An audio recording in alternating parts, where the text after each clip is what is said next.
Yo, what's going on, guys? And today we're doing the off-season recap for... I was just slouching so hard, like my seat's pushed back. I look like I was short as hell. But doing the off-season recap for the Charlotte Hornets.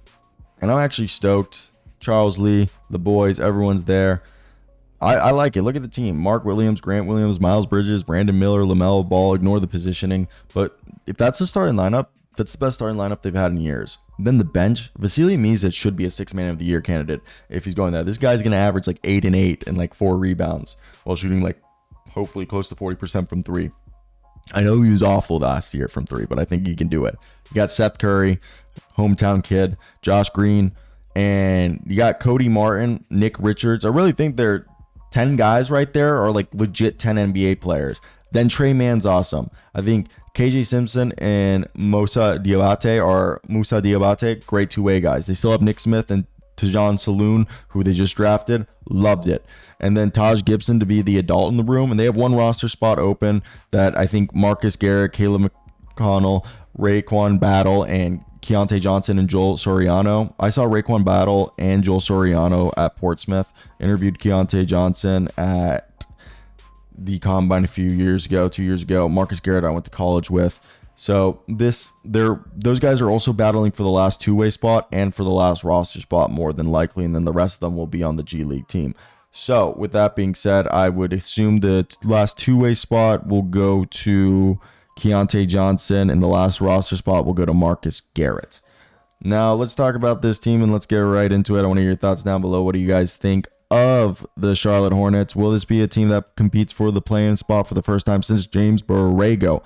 By the way, Nick Richards and Cody Martin have no money guaranteed in next year's contract. Not this year, but next year. So they drafted Tidjane Salaun, who I've said is like has a similar frame to Rui Hachimura, but has like athleticism like Aaron Gordon. He's basically, if you took Aaron Gordon, like young Orlando Magic Aaron Gordon and Rui Hachimura, and just threw them together. KJ Simpson, I really do believe can become one of the better elite backup point guards. Josh Green, I think, is awesome. I really do love Josh Green. I think bringing in Taj Gibson and Seth Curry to adults is awesome.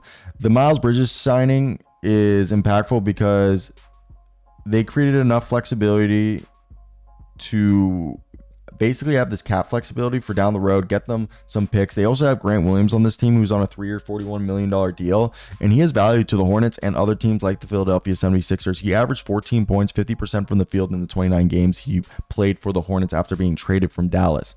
So right there, I think this is a team that they have money, but like players locked up. If you think about it, next year, running back guys who are under contract, LaMelo Ball, Miles Bridges, Josh Green, because they extended him, Grant Williams, Brandon Miller, Cody Martin, Vasilije Micic, Tidjane Salaun, Mark Williams, Nick Richards, and Nick Smith, which is like, and they'll probably bring back KJ Simpson, which is like 10 or 11 dudes right there. And they'll probably bring back Trey Mann. So this team's going to have continuity. There has been continuity a lot for the last few years, which I really do like. And I think it's just something that there's a lot of size and versatility on this team that I think is exciting. By the way, the extension that Josh Green signed wasn't with the Hornets. He signed it with the Mavericks, but like it had, it's obviously it takes effect this season. I just really like the fact that LaMelo Ball has a true backup in Vasilije Micic.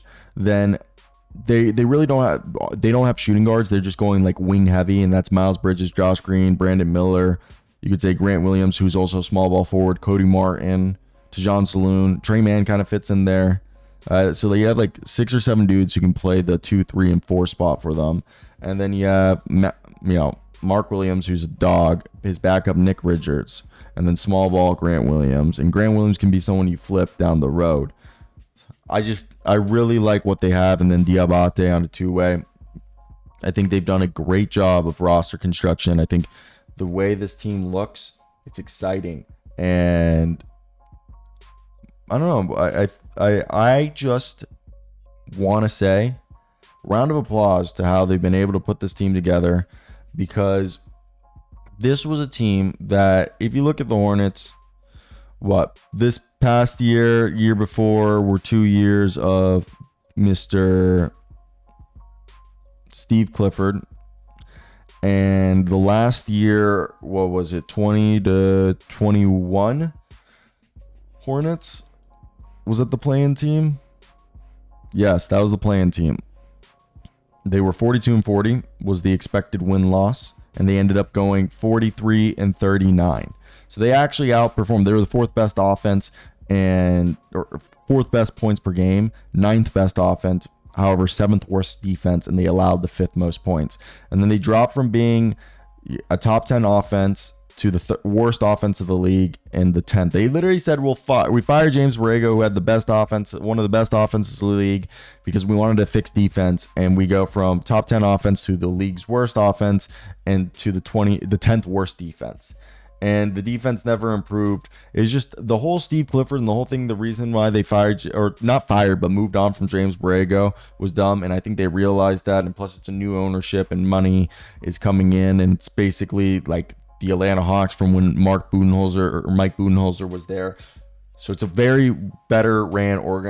it's much better ran organization than it had been previously. So if you're a basketball fan, that's the one good sign you should be excited to hear about, that there are different people in charge. So it seems to be that maybe finally there's some adults in the room, and that's something that people don't realize was like kind of something that was problematic for them. It felt like there weren't adults in the room, and something needed to be done. Now we need to figure out LaMelo Ball. Is he healthy? Will he be healthy? What will that look like? I want to hear your guys' thoughts about that, but definitely an interesting point, because they got players under contract for the next 2-3 years of this core, and will they be able to win games, I think, is the biggest thing. So when we look at this roster, I think the Horns prioritized improving the roster through free agency, through trade, and draft, re-signing Bridges to a great value of 3 years, $75 million. And I think the other thing is, when you look at this roster, they have done a phenomenal job at looking at who's available and who isn't. I also want to know, is Reggie Jackson, he got cut. He's on the Sixers. Yeah, that's what I thought. So I think that was smart, the way they did with Reggie Jackson and Devonte Graham. They basically told teams, give us second round picks and we'll cut these guys. And they did it. Now, LaMelo Ball needs to be healthy. Ball played only 21 games last year. And then they got Brandon Miller, that we all know. Brandon Miller has been phenomenal. Brandon Miller is freaking phenomenal. LaMelo Ball in the past 2 seasons has only played 58 games. He's only played over 70 games once, or over 51 games once. So something needs to be done.